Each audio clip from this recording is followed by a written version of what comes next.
Hello दोस्तों, नमस्ते। हमारे YouTube चैनल पर आप सभी का स्वागत है। आज एक सास का नज़ारा गीत सुनाऊंगी। आप लोग उसे फुल आवाज़ करके दोस्तों सुनना। आप सबको अच्छा लगे तो लाइक शेयर सब्सक्राइब कमेंट ज़रूर करना और ज़्यादा से ज़्यादा लोगों के पास शेयर करके कमेंट के माध्यम से बताना गीत कैसा लगा। आइए सुनिए। पतिदेव पूछ रहे हैं कि कैसी हैं हमारी मम्मी। आइए सुनिए।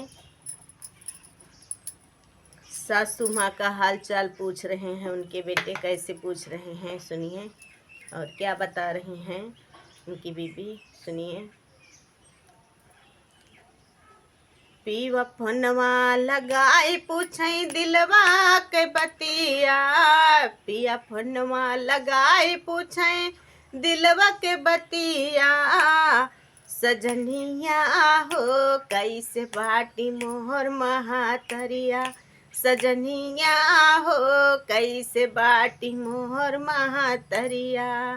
फोनवा लगाई पूछे पिया दिलवा के बतिया, फोनवा लगाई पूछे पिया दिलवा के बतिया। सजनिया हो कैसे बाटी मोहर महातरिया, सजनिया हो कैसे बाटी मोहर महातरिया।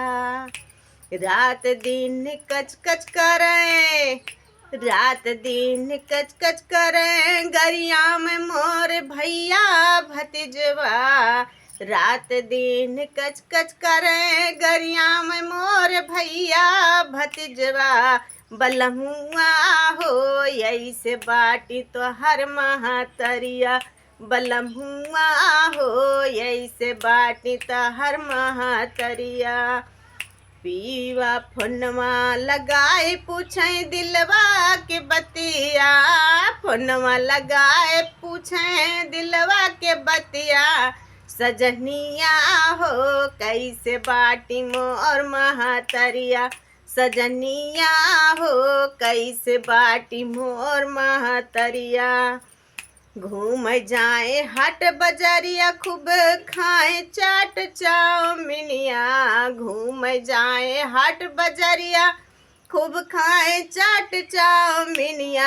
घर वाला उठ बोले मोर दुखेला बदनिया, घर वाला उठ बोले मोर दुखेला बदनिया। बलमुआ हो ऐसे बाटी तो हर महातरिया, बलमुआ हो ऐसे बाटी तो हर महातरिया, बलमुआ हो ऐसे बाटी तो हर महातरिया।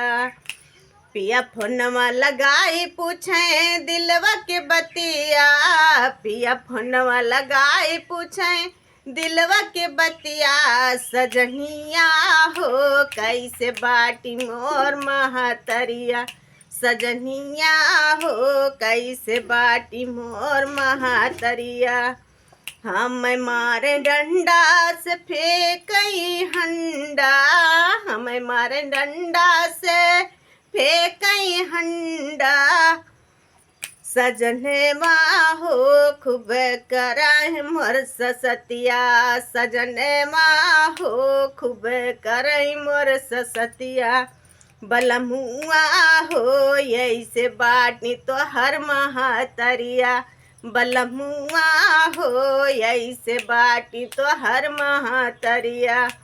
पिया फोनवा लगाए पूछे दिलवा के बतिया, पिया फोनवा लगाए पूछे दिलवा के बतिया। सजनिया हो कैसे बाटी मोर महातरिया, सजनिया हो कैसे बाटी मोर महातरिया।